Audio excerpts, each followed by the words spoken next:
السلام علیکم ورحمۃ اللہ وبرکاتہ۔ الحمد للہ وحدہ والصلاة والسلام علی من لا نبی بعدہ، اما بعد۔ عمدۃ الاحکام کتاب الطہارہ باب فی المذی وغیرہ کی روایت نمبر 30۔ کتاب الطہارہ کے تحت الحمدللہ ہم 29 روایات پڑھ چکے ہیں۔ آج کے سبق میں، آج کے درس میں انشاءاللہ ہم روایت نمبر 30 پڑھیں گے۔ امام مقدسی علیہ رحمہ باب فی المذی وغیرہ کے تحت، کتاب الطہارہ کے تحت اس باب کو باندھ کر طہارت کے ہی مسائل کو مزید بیان کر رہے ہیں۔ روایت نمبر 30 ہے، عن ابی ہریرہ رضی اللہ عنہ قال سمعت رسول اللہ صلی اللہ علیہ وسلم یقول الفطرۃ خمس الختان والاستحداد وقص الشارب وتقلیم الاظفار ونتف الابط۔ یہ روایت صحیح البخاری کتاب اللباس باب قص الشارب روایت نمبر 5899 ہے، اور صحیح مسلم کتاب الطہارہ باب خصال الفطرہ روایت نمبر 257 ہے۔ سیدنا ابو ہریرہ رضی اللہ تعالی عنہ کی روایت ہے، انہوں نے کہا کہ میں نے رسول اللہ صلی اللہ علیہ وسلم سے سنا، آپ فرما رہے تھے الفطرۃ خمس، فطرت 5 چیزیں ہیں۔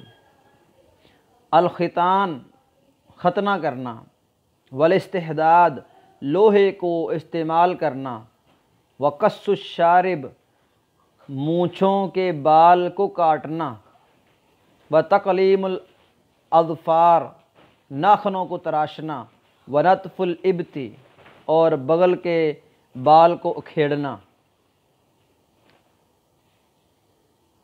اس روایت کے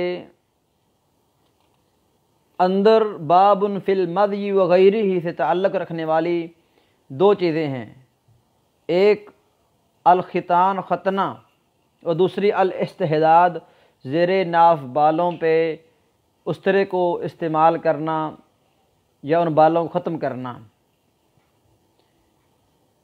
اس روایت میں بنیادی طور پر 2 اہم فوائد ہیں۔ پہلا فائدہ، عمومی فائدہ یہ ہے کہ کسی چیز کو حصر کر کے، بند کر کے جب بیان کیا جائے، اس کو سمجھنا، اس کو سیکھنا آسان ہو جاتا ہے، جیسے اللہ کے نبی نے فرمایا الفطرۃ خمس۔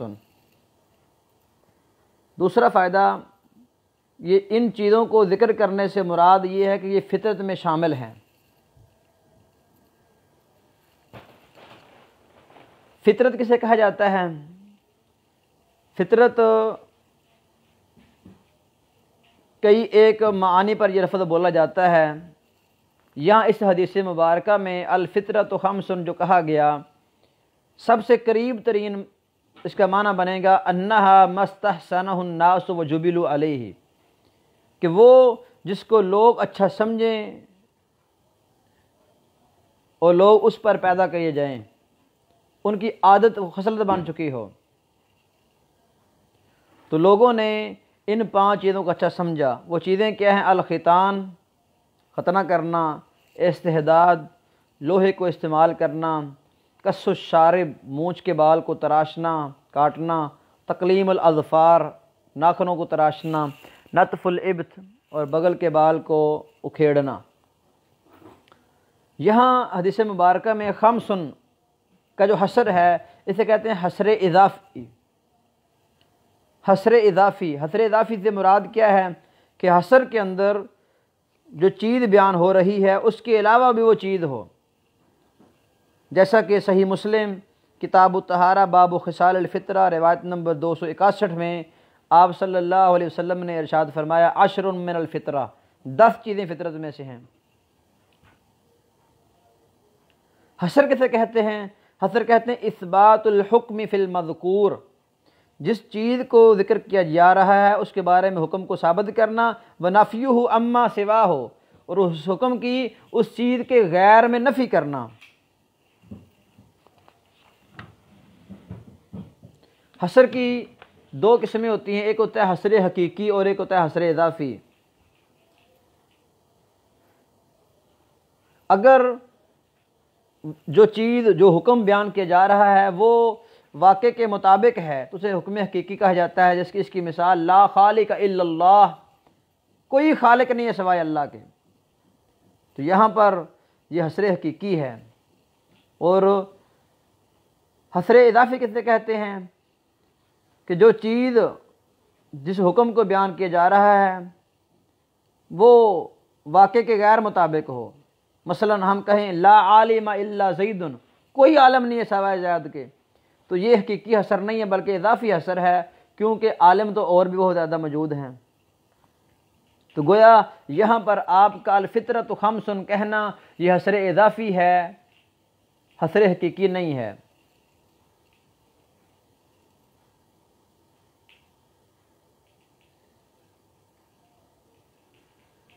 سب سے پہلے تذکرہ ہے ختان کا،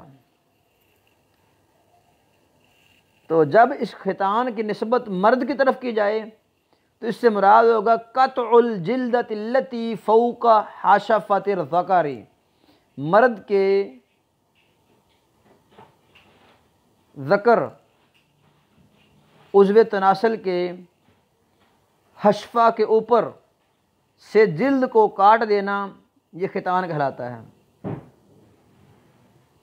اور اگر اس کی نسبت عورت کی طرف کی جائے تو پھر بنے گا قطع الجلدۃ الزائدۃ فی فرجہا، عورت کی شرمگاہ سے زائد جلد کو کاٹ دینا۔ یہ چیز فطرت میں سے کیوں ہے؟ اس حدیث کی باب سے مطابقت کیوں ہے؟ کیونکہ ختان میں اس جگہ کوئی طہارت شامل ہے۔ اگر آدمی کے حشفے کے اوپر سے یہ ماس، یہ جلد کو کاٹا نہ جائے تو بول و براز کے بقیہ پیشاب کے قطرے اس حشفے کے اوپر ماس کے اندر جمع ہو جائیں گے، جو کہ نجاست کا، گندگی کا سبب بن جائیں گے۔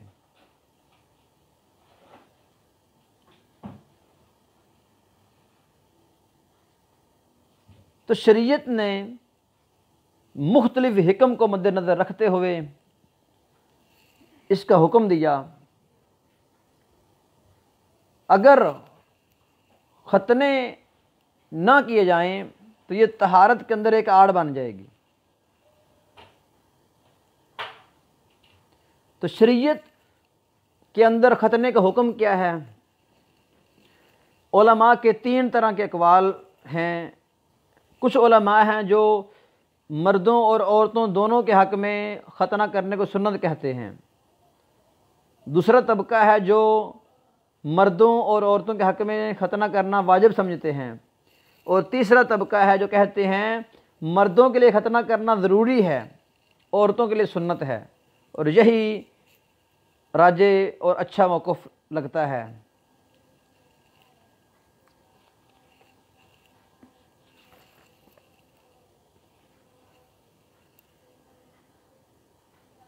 اس کے بعد تذکرہ ہے استحداد کا۔ استحداد یہ ہا دال دال حدید سے باب استفعال لیا گیا ہے۔ استحدہ کمانا طلب حدیدتن، لوہے کو اس نے مانگا، طلب کیا۔ تو یہاں حدیدہ سے یہ الموسا کہتے ہیں استرے کو عربی کے اندر، جسے مخفف پڑھتے ہوئے آخر سے یا ختم کر دی جاتی ہے، موس، میم واو سین عام بولا جاتا ہے۔ مخصوص بالوں کو مونڈنے کا، ان کا حلق کرنے کے لیے اسے استعمال کیا جاتا ہے۔ جو بال مونڈنے ہیں تو کہتے ہیں العانہ، حلق العانہ، عین الف آ نون اور آگے گولتا۔ یہ آنا کیا ہے؟ الشعر الخاشن النابت حول القبل عند الرجل والمرأة، عورت اور مرد کی قبل، سامنے والی شرمگاہ کے گرد و نواح میں سخت اگنے والے بال یہ ہیں آنا کے بال، جس کو مونڈا جائے گا۔ اور ان بالوں کو مونڈنا فطرت میں کیوں شامل کیا گیا؟ کیونکہ اگر یہ بال زیادہ ہو جائیں اور پھیل جائیں تو نجاست ان میں پھیل جائے گی، نجاست کا محل بن جائے گا، اور یہ چیز عورت کے اعتبار سے تو بالکل ظاہر ہے، اور مرد کے اعتبار سے بھی بالکل ظاہر اس لیے بنے گی کیونکہ انسان نے صحبت کرتے وقت، قربت اختیار کرتے وقت، یا انسان کے احتلام کی حالت میں ان بالوں کے اندر منی کا جمع ہونا عام معمول بن جائے گا۔ اس لیے شریعت نے طہارت کی پیچیدگیوں کو مد نظر رکھتے ہوئے ایک ایک جزئی کو کھول کر بیان کر دیا، اور استحداد حدیث مبارکہ پر عمل کرنے کا سب سے پہلا فائدہ تو یہ ہے کہ انسان اللہ کے حکم کو، رسول اللہ کے حکم کو مان رہا ہے۔ دوسرا کہ مثانہ انسان کا مضبوط ہوتا ہے اس سے، کیونکہ انسان بول و براد کرنے سے پہلے انسان کا یہ پیشاب مثانہ کے اندر جمع ہوتا ہے، تو جب بالوں کو ان سے صاف کیا جائے گا تو یہ مثانوں کو تقویت دیں گے۔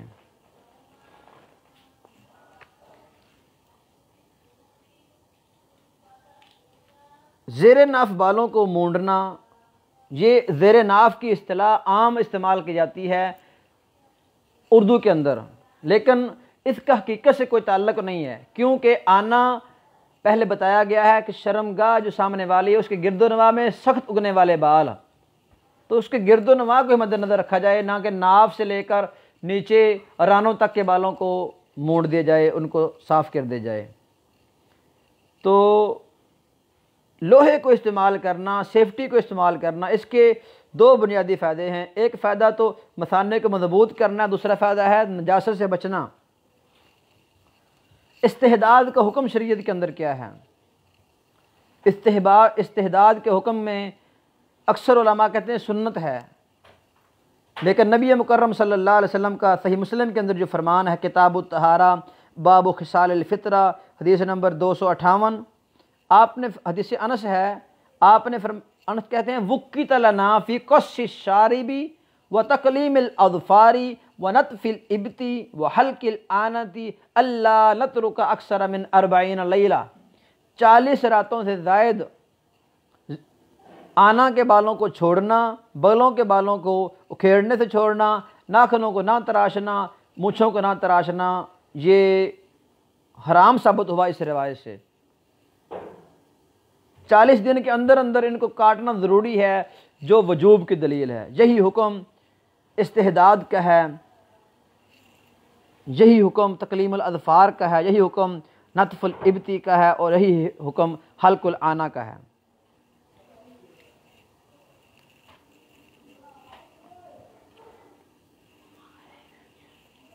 تو دبر پہ بال ان کو کاٹنا یا ان کو مونڈنا کیسا ہے؟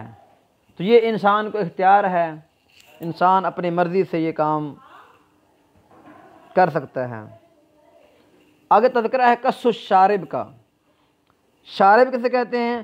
الشعر النابت فوق الشفۃ العلیٰ، اوپر والے ہونٹ پر اگنے والے بال، من حد الشفۃ من الجانبین، دونوں جانبوں سے جس قدر ہونٹ ہے اتنے، وحدہ فتحۃ الفم، جہاں منہ کھل رہا ہے منہ کے کھلنے کے برابر اوپر والے ہونٹ پہ جو بال آ رہے ہیں یہ مونچھوں کے بال ہیں، اس کے علاوہ جو بال ہیں وہ اللحیہ، داڑھی میں شامل ہو جائیں گے۔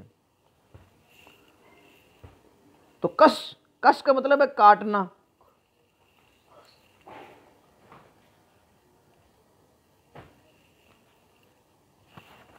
تو کینچی کے ذریعے کسی بھی چیز کے ذریعے بالوں کو کاٹا جا سکتا ہے۔ اس چیز کو فطرت کے اندر کیوں شامل کیا گیا؟ کیونکہ اگر مونچھوں کے بال حد سے بڑھ جائیں، ایک تو کھانے پینے میں انسان کو دقت کا سامنا کرنا پڑے گا۔ دوسرا، ناک سے نکلنے والا رینٹ ان بالوں میں اٹک جائے گا۔ مونچھوں کو کاٹنا، شارب یعنی لب کے وہ بال جو انسان پانی پیتے وقت، مشروبات کو استعمال کرتے وقت انسان کے منہ کے اندر داخل ہو رہے ہوں، تو اس کا حکم بھی سنت اس کو اختیار کر لے جائے اور سابقہ 40 دن والی روایات سے واجب ثابت ہوتا ہے۔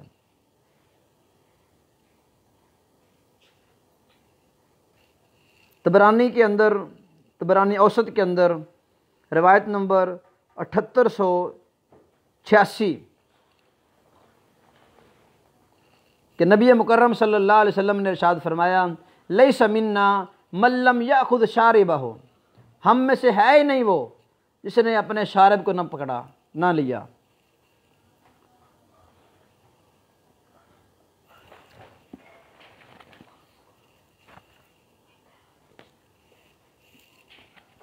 آگے ہے تقلیم الاظفار۔ اظفار یہ انسان کے ہاتھوں کی انگلیوں پر، قدموں کی انگلیوں پر اگنے والے ناخن، انہیں اظفار سے تعبیر کیا جاتا ہے۔ اور اللہ رب العزت نے ان ناخنوں کو پیدا فرما کر کس قدر حکمت، کس قدر انسان کی بھلائی کا بندوبست کیا کہ اگر پاؤں کی انگلیوں پر یا ہاتھوں کی انگلیوں پر ان کا نہ ہونا ثابت ہوتا تو ہاتھوں کے پورے آگے والے حصے انگلیوں کے، پاؤں کے، وہ بالکل نرم ہوتے اور ہر چیز ان کو تکلیف پہنچا سکتی تھی، نقصان پہنچا سکتی تھی۔ ان ناخنوں کے کئی ایک فوائد ہیں۔ حبشی لوگ، حبشہ، ان کے ہاں یہ آلۃ للذبح تھے، ناخن، وہ ناخنوں سے ذبح کر لیتے تھے، لیکن شریعت اسلامیہ میں ناخنوں کو ذبح کرنے کے لیے استعمال کرنا حرام ہے۔ صحیح البخاری کتاب الذبائح والصید باب لا یذکیٰ بالسن والعظم والظفر، روایت نمبر 5506 کے اندر آپ نے فرمایا، ما انہر الدم الا السن والظفر، دانت سے ذبح نہیں ہو سکتا، ناخن سے ذبح نہیں ہو سکتا۔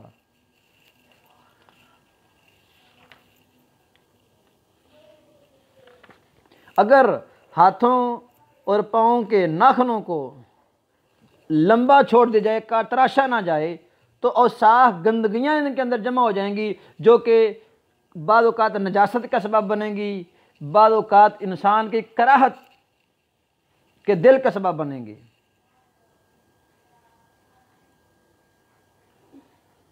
تو ان کو ناخنوں کو تراشنے کا حکم بھی 40 دن سے پہلے ان کو تراشا جائے گا۔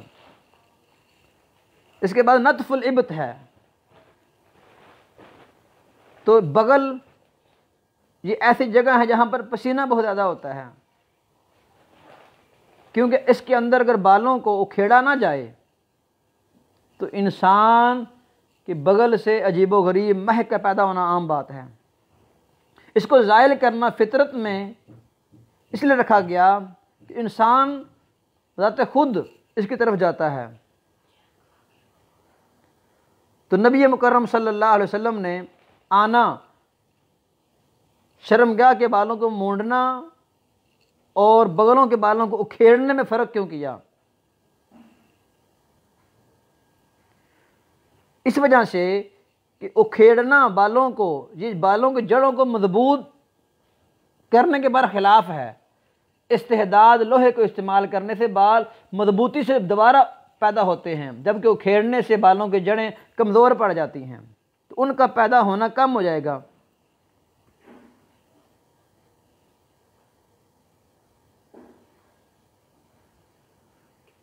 تو جو لوگ عادی نہیں ہیں بالوں کے اکھیڑنے کے، بغلوں کے، تو اگر وہ صبر سے کام لیں، اس کے عادی بن جائیں، تو یہ ان کے لیے بہت آسانی کا سبب بن جائے گا۔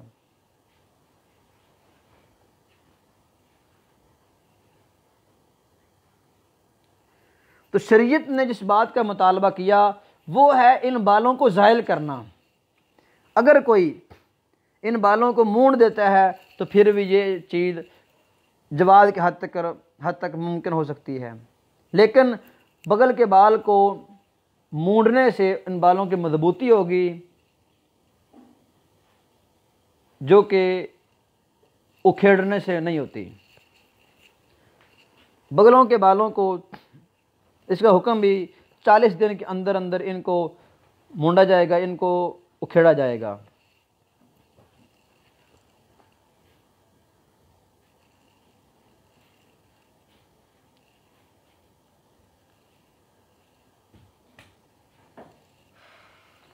اللہ تعالیٰ اس حدیث کے تحت جو ہم نے چند ایک باتیں کی اس پر ہمیں عمل کرنے کی توفیق عطا فرمائے۔ وَأَقُولُ قَوْلِي هَذَا وَأَسْتَغْفِرُ اللَّهَ وَأَتُوبُ إِلَيْهِ۔